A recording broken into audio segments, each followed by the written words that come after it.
Welcome to What's Up Pasadena. In our great community, there's so many ways for you to make a difference. On this episode, we find the perfect pairing of cats and crafting at the Pasadena Humane Society's Animal Adventures program, get our hands dirty at the Model A Club at Pasadena High School, learn about how an after-school program at the YWCA empowers young women, and pull on our day-glo socks and headbands for the awesome 80s run at the Rose Bowl Stadium.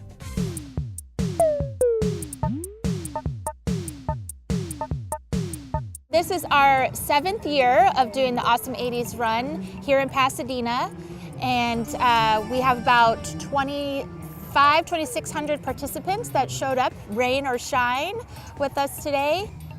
And we are doing a 5K, 10K around the Rose Bowl, and we are loving it. We have a great time here every year. As of 5 this morning, we still had people registering. So we expect to have about 2,600 people coming out today, which is amazing since the weather is so glorious.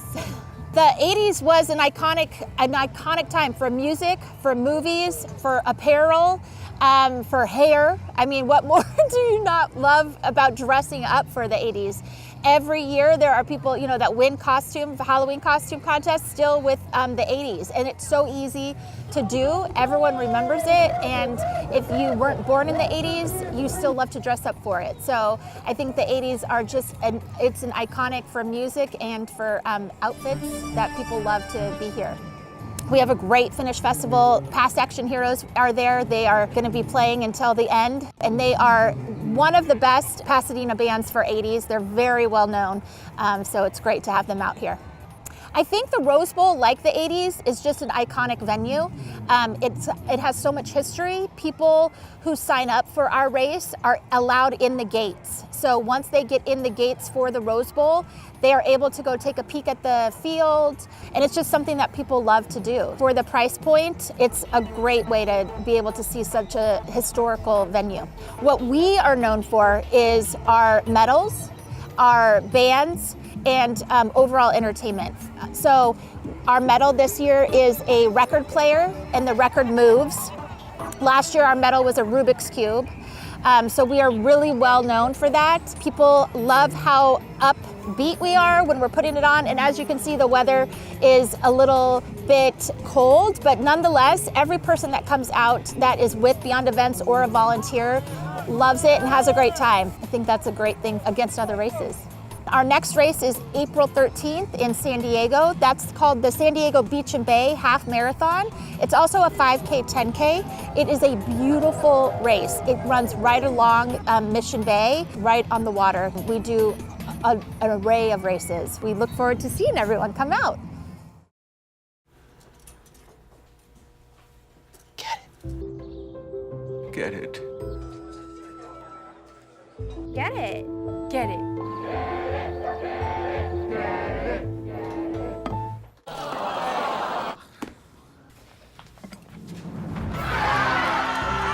Give your town a reason to celebrate, because every Goodwill item you bring home brings job training and more to your community.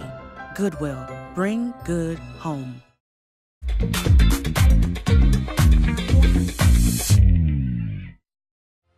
The Model A, a classic car manufactured by Ford in the 1920s and revered by car collectors.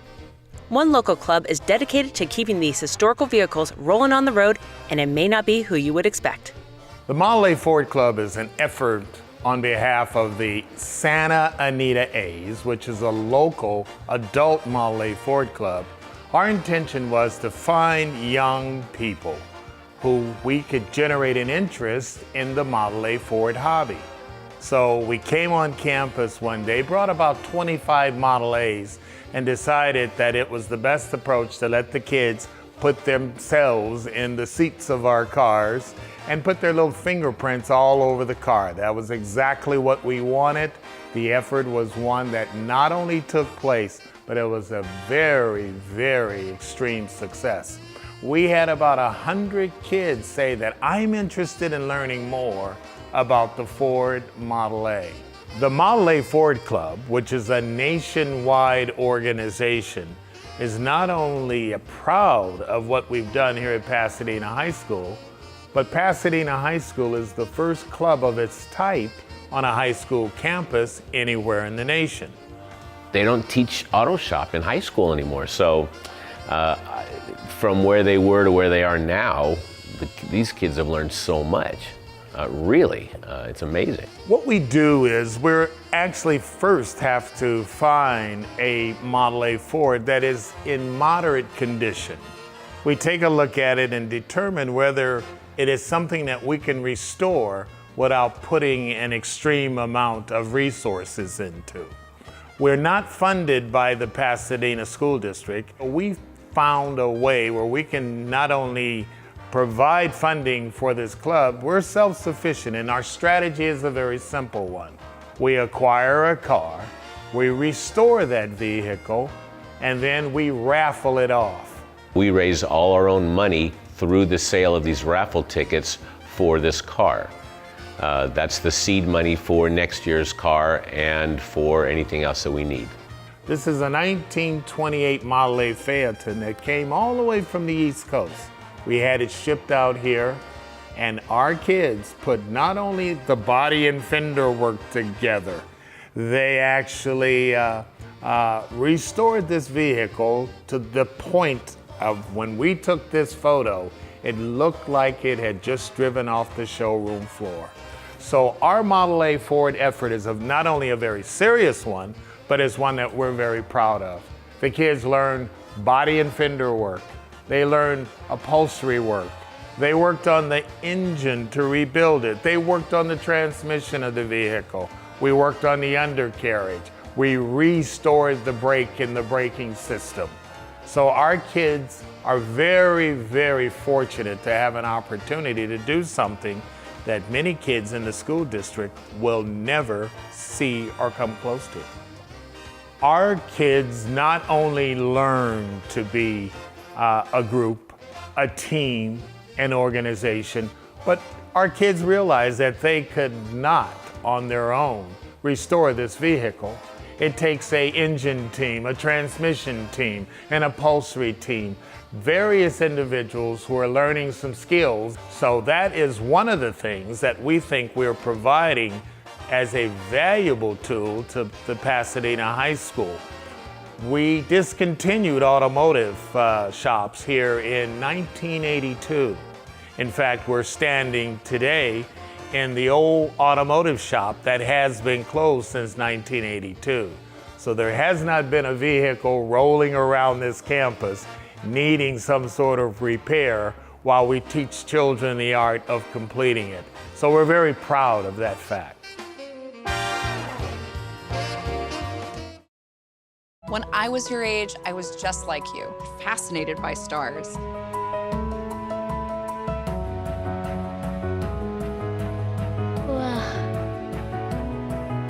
But now I get to search for life in the universe. And who knows, maybe life is looking for us too. So we're like aliens to them? Yeah. Does anyone want to be a scientist now? I do. Awesome. We need more girls in STEM. Maybe we can find aliens.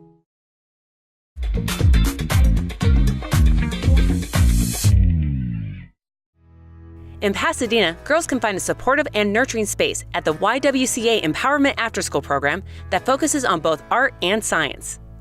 So our girls after school empowerment programs consist of Tech Girls and Express Yourself. Express Yourself is our creative arts program, and the girls in the program learn a different variety of mediums that they create with their projects. So for example, this week they've done tie-dyed pillowcases and then screen print over them. They have learned painting and clay and mixed media and found items and recycling and knitting and all different kinds of things. But during that, they're able to express themselves and what's going on in their lives as they're creating their projects. So when they're preoccupied, sometimes they're a little more open and honest about what's happening in their day-to-day lives.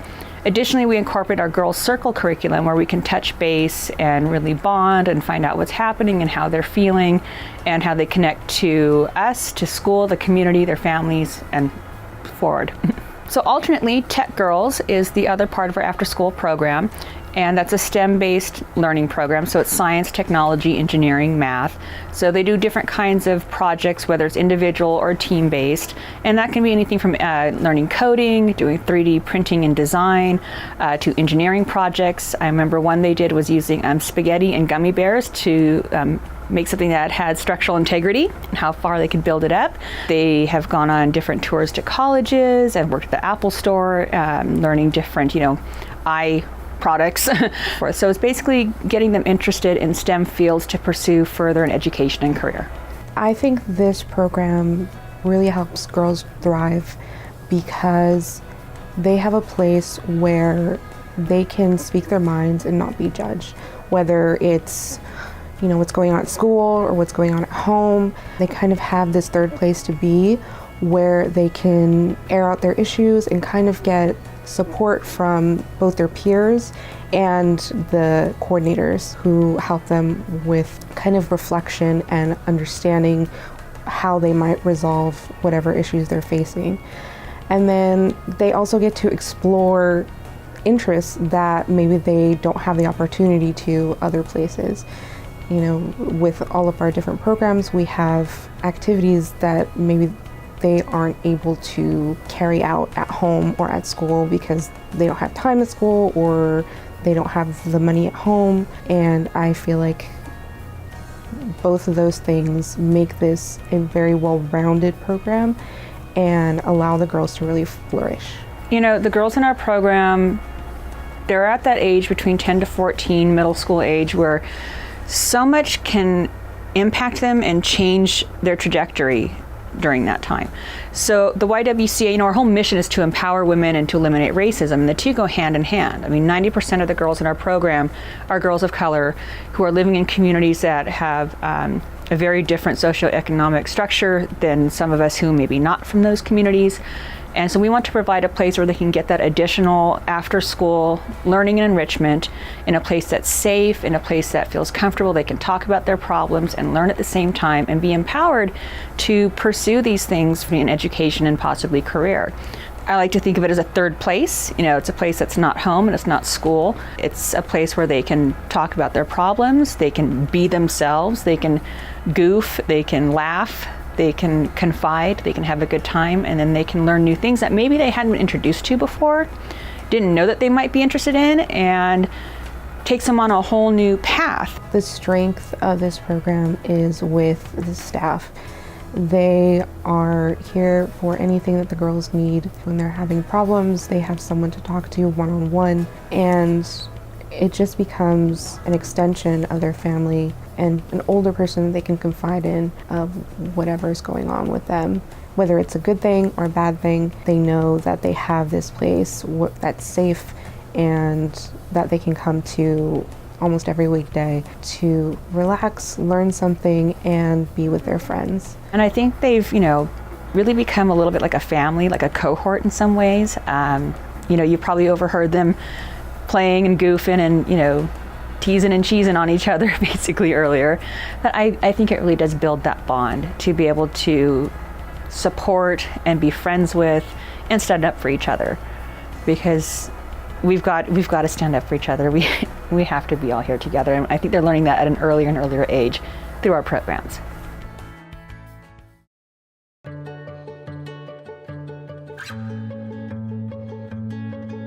I feel like her heartbeat is same speed as mine, and I think we have this deep connection, this heart connection in her heart, that there's room for me and Mom. When I'm holding her, it makes me feel calmer. It's a sensory thing. It's a thing with Asperger's. She's really good with Anya. I've seen adults react to my daughter when she has meltdowns like she's from a different planet, and this little animal just sat next to my child and was just it's gonna be cool. She's my superhero. Good job, kitty cat. When we adopted Lucky, we discovered all the wonderful things that make her unique. Lucky's a little bit of a lot of things, but mostly she's pure love.